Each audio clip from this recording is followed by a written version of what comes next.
You always wind up with men who abandon their kids. Mom, he didn't abandon. He's not in the house.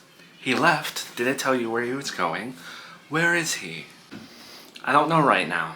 It just feels like that he's another man for when the going gets tough. He just leaves. Okay, Mom, there's a big difference between him running, abandoning, or whatever, versus just avoiding confrontation. And he didn't want to argue with me. When the man is the father of your baby, he's obligated to tell you where he's going. It's a form of abandonment if he doesn't. I get upset because you act like you're an expert on relationships and how to deal with men and everything in between, yet your marriage failed. You're divorced as well. I'm sorry. I'm sorry. I didn't mean... It's just hard, okay? It's hard enough, and then I have to deal with you poking and prodding me while I'm trying to figure things out. Whether it's hard for you or not, no matter what you're going through, don't do that. Don't do that, though. Don't do what, Mom? Take your relationship out on me. You always have that habit of bringing everyone else down when your relationships start to get toxic. You make everyone else's life miserable because of what you're going through. I'm standing here and I'm just trying to help you as your mother. I don't deserve to have things taken out on me. Okay, but again, it's like when I go through these situations and I'm dealing with something with Brian, you come in and you just add to the problem and you say things like, he abandoned Charlotte. Fine. What am I supposed to do with that information? Am I supposed to change the locks on the doors so he doesn't return? Do you know what I mean? You're not adding anything beneficial to the situation by what you're saying. You have 2 children now. You have a daughter with this man. These type of fights can't happen. These types of fights where he winds up leaving the house and disappearing for X amount of hours and you don't know where he is. What if there was an emergency with you or something? Instead of immediately persecuting him, and I know why you do it because of my ex-husband, but instead of immediately persecuting him, can you just listen to me and understand that when he gets distant or he disappears, leaves the house, it's usually because he doesn't want to argue with me. It's not because he's giving up on his family. It doesn't give him an excuse just because he wants to avoid confrontation. That's not how relationships work. That's not how fatherhood works. What happens when he doesn't want to argue ever again? You used to be a single mom with 1 child. Now you can be a single mom with 2 children. Joey, got your mail for you. You got a letter from Serafina Town Prison. Because that's the type of mail my son gets. It's Melissa's prison.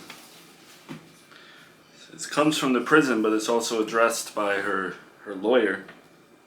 Of all the reminders that I get in life, from crow's feet, more gray hair, and wrinkles below my neck, the one thing that bothers me most in terms of reminders is that my son has an ex-girlfriend in prison. Damn. I don't know if I should open this with, my new girlfriend. I feel like that's cheating on her or something, getting anything from my exes. Call me old school, but you can't have a girlfriend that you've never met.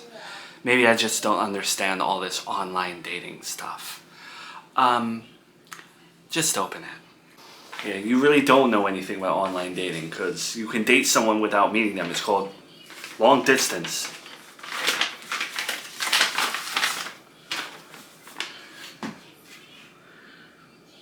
It says they're giving her a retrial because she's been on good behavior. Why am I not surprised that Serafina Town prisons are just as overcrowded as the ones back in New York? If you ask me, they should just move her into a cell with Diddy.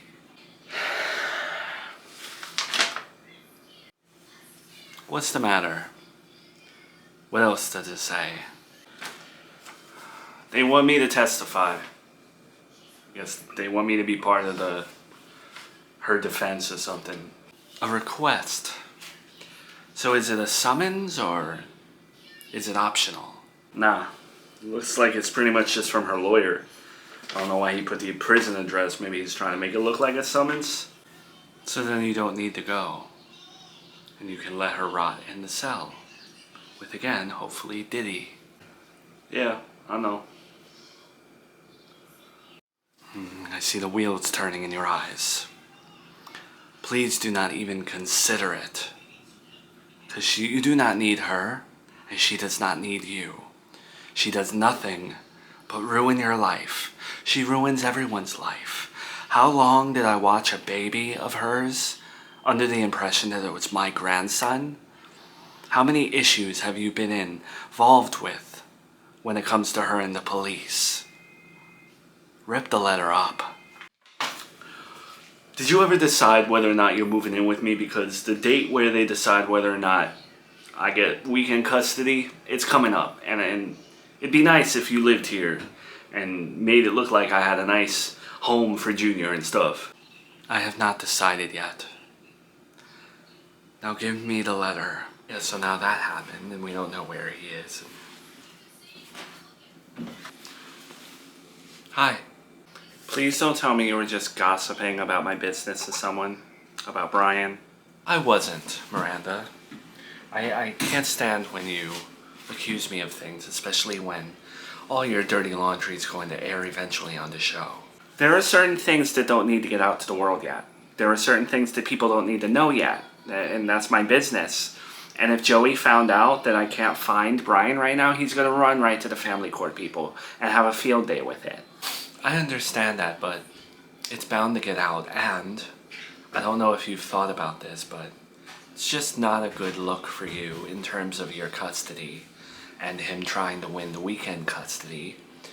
You know, you don't want any domestic issues when you're presenting yourself to people. Look, I don't know why we're making such a big deal out of this, because I'm pretty sure he'll be home tonight, and...